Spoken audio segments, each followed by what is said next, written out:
Hi guys, and welcome to the TruGolf Academy. My name's Jon Watts and you've joined me in the trees at Drayton Park.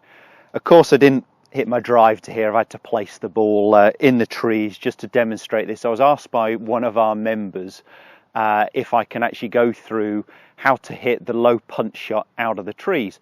At Drayton Park we have pretty much every hole tree line left and right, so you've got to be very straight, and if you do find yourself in the trees, you've normally got one or two options. You've got the safe option, which for me would be out here to the right, and I'd just be chipping the ball back to the fairway, only trying to hit it about 20 yards and play on, or the slightly more adventurous shot I'm going to be taking on today in this gap down here.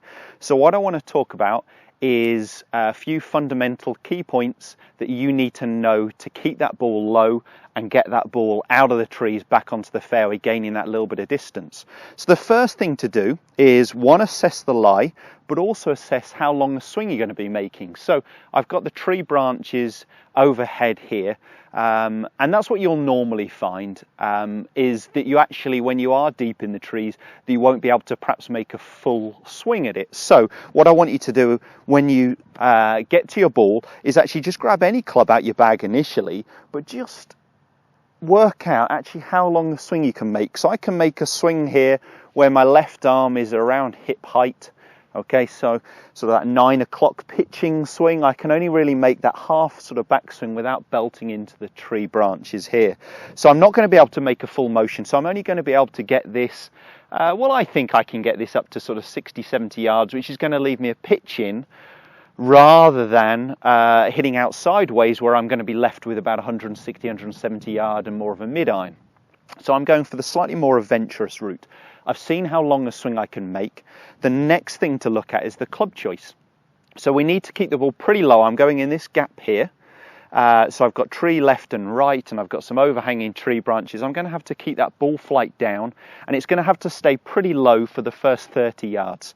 So I'm going to be choosing a lower lofted iron. So I've got a 5 iron here, which I think is fine. I think when you start getting down into lower lofted than that, 4s and 3s, if you do have them in the bag, with the setup I'm going to teach you as well, the ball flight possibly becomes too low. If you're fine with it scuttling along the ground to get out, that's fine, but if you have rough to go over, it's just going to get caught up in the rough. So it does depend on how long the grass is to what shot you're going to hit as well. I would normally be choosing something more like a 5 iron, a 6 iron for these kind of shots. So the other thing here is to not take alignment for granted. I really want to make sure I go through my whole routine with my alignment process. I'll put the link to it in this video, as I've done a video on aim and alignment. So I'd be starting my routine from behind, blocking out the camera here, trying to pick intermediate targets to aim over. So don't just think that only because you're aiming at a gap 30 yards away from you that your alignment's going to be good.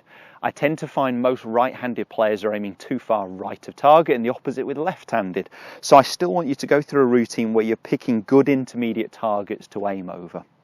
In terms of the technique, now you'll see this from face on when I go ahead and hit the shot as well, but there's a few changes we're going to make to our setup. And it's got some real similarities to the punch shot that we're doing when it's windy.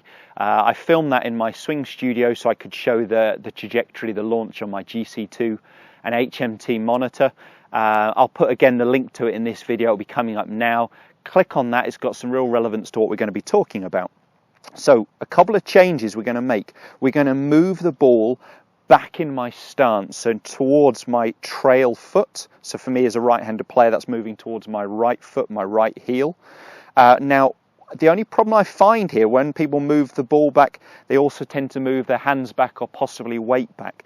The only reason for moving the ball towards my trail foot is to make sure that my hands and my sternum are more ahead of the golf ball. So if I get this right, if I move the ball back, but I keep my hands in the same position near my lead thigh, near my left leg, my pressure is also going to be favouring my front foot, my left leg. So the ball has moved back.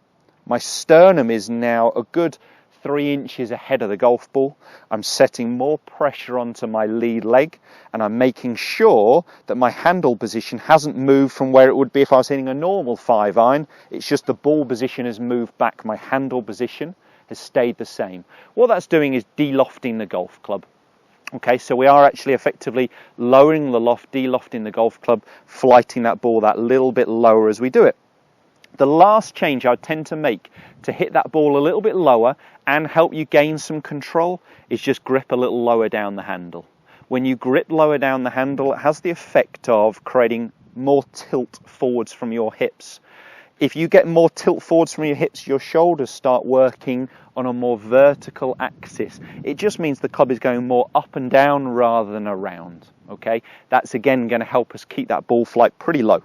So I think I should go ahead and give it a go. So I'm going to pick my intermediate targets to aim over. I know I can only make a half swing. I'm going to rehearse that in a second. I'm going to get my alignment correct. I'm going to move the ball back in my stance towards my trail foot. I'm gripping down the handle, so I'm tilting a little bit more. Keeping my hands forwards, so my sternum is ahead of the ball. My pressure is definitely on my lead leg, on my left foot. And I know I can only make around a half swing, but I've got to commit to it.